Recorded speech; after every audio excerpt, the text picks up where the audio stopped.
Психологқа барардан бұрын дайындалып барған дұрыс. Ең алдымен сіз өзіңіздің проблемаңызды анықтап алу керек. Қандай проблемаңызды бірінші шешкіңіз келеді?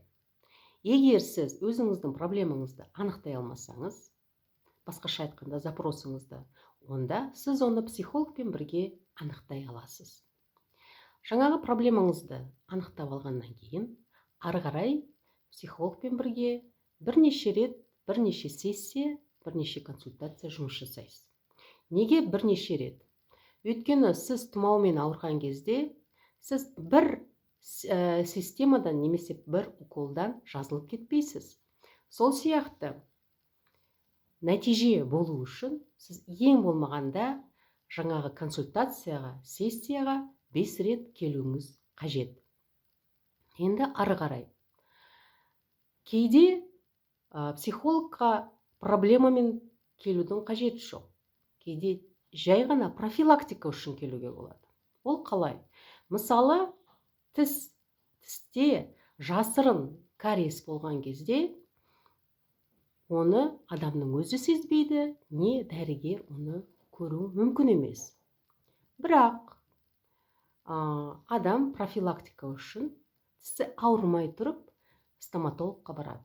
Сол сияқты сізде жаныңыз ауырмай тұрып, әртүрлі депрессияға, қобалжуға түспей тұрып, сізде психологқа профилактика үшін бара аласыз. Енді әркімнің өзінің психологы болады. Ең бірінші адам деңгейінде қабылдау болады. Мысалы, әр адамның өзінің адамы болады. Сол сияқты әр адамның өзіне ұнайтын психолог болады. Егер сіз өзіңізге ұнайтын психолог тапсаңыз, онымен жаңағындай бірге жұмыс жасадыңыз, жасау әдістер және техникалар, терапиялар сізге ұнады, онда ары қарай да жалғастыруға болады. Енді тек жаңағындай проблемамен немесе профилактика үшін де одан да басқа мәселемен келуге болады. Ол қандай мәселе? Ол ары қарай өзіңізді дамыту. Адам бір орында тұрмайды, адам үнемі дамиды. Оны коучинг дейді. Кейбір психологтар коучингпен айналысады.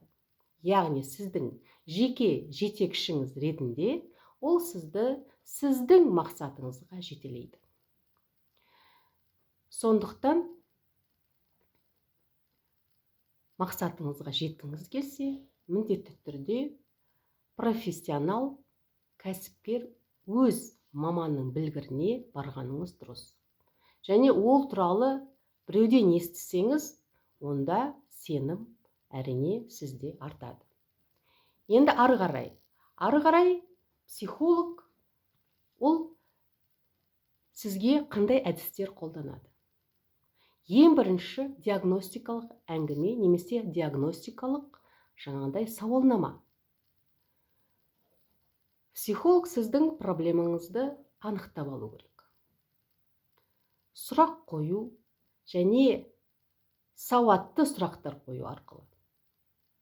Одан кейін соған қарай ол сізге қандай әдіс өткізу керек екенін, немесе қандай терапия өткізу керек екенін айтады және оны жасайды да.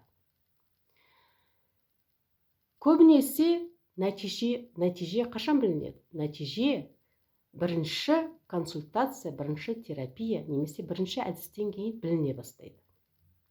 Яғни сіз дәл өзіңіздің психологыңызға келдіңіз деген сөз, таптыңыз деген сөз, және сізге қолданған әдіс немесе терапия дәл сізге өте орнымен қолданылды дегенді білдіреді.